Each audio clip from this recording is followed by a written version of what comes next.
Hello everyone, আজকের ভিডিওতে অনেক একটা ইন্টারেস্টিং জিনিস সম্পর্কে বলবো আপনাদের কাছে, যে জিনিসটা আসলে একটা রিলিজিয়ন রিলেটেড।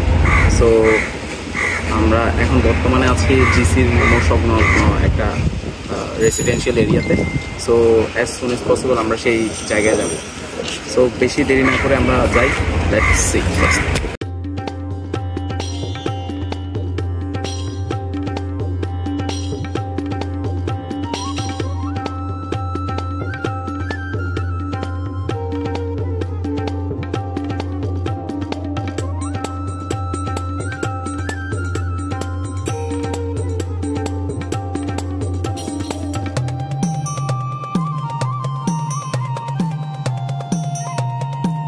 সো গাইস, আমরা এখন আছি গোলপাহাড় কালী মন্দিরে, যেটা সম্পর্কে আপনাদের এতক্ষণ ধরে বলে আসছি। একটা আসলে চট্টগ্রামে যারা সনাতন ধর্মাবলম্বী আছে, সেই সনাতন ধর্মাবলম্বীদের জন্য একটা অনেক পবিত্র জায়গা এই গোলপাহাড় মহাশ্মশান কালী মন্দির। এখন এই মন্দিরের যে অনেক বিশেষত্ব রয়েছে ধরতে গেলে, যারা সনাতনী রয়েছেন, যেমন ধরেন আজকে আমি শুক্রবারে এসছি এজ এ সনাতনী হিসেবে। এখানে অনেক প্রসাদের আয়োজন আছে, এখানে সার্বজনীন প্রসাদের আয়োজন আছে। সো যাই হোক, এই মন্দির সম্পর্কে আরও কিছু দেখার জন্য সাথে থাকুন।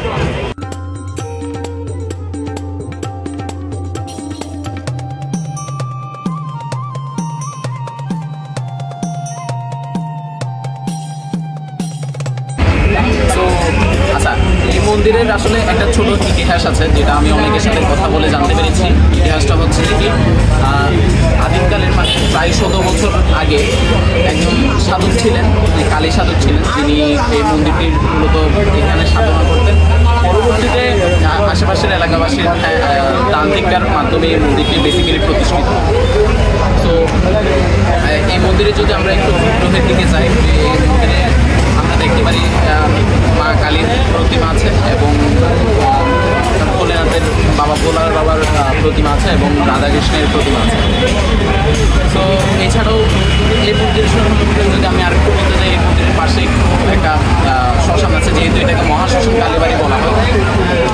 আর যেহেতু গোলপাহাড় রয়েছে, সেই পুরো পাহাড়টার নাম অনুসারে মেবি গোলপাহাড় রয়েছে। এই জিনিসটা আমি এক্স্যাক্টলি জানি না যদিও।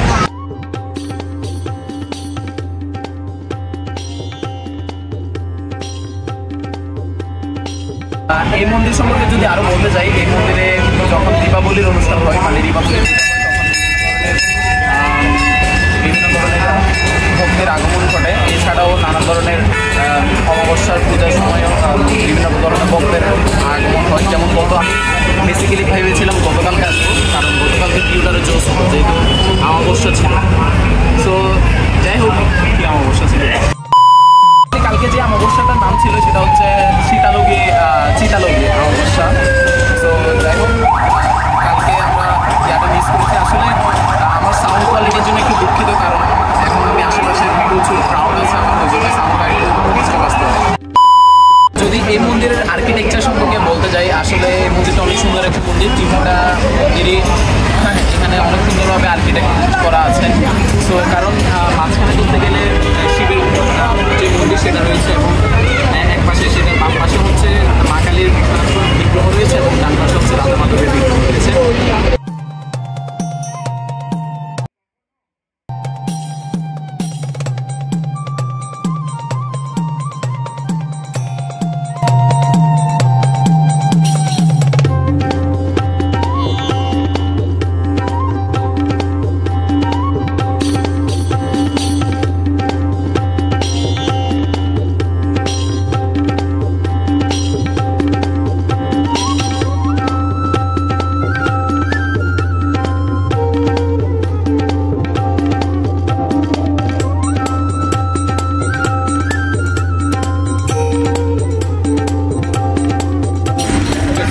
আজকের জন্য এইটুকুই। আর আজকের ভিডিওতে বেশি কিছু দেখাতে পারিনি, কারণ ওখানে বেশি আওয়াজ পাওয়া ছিল।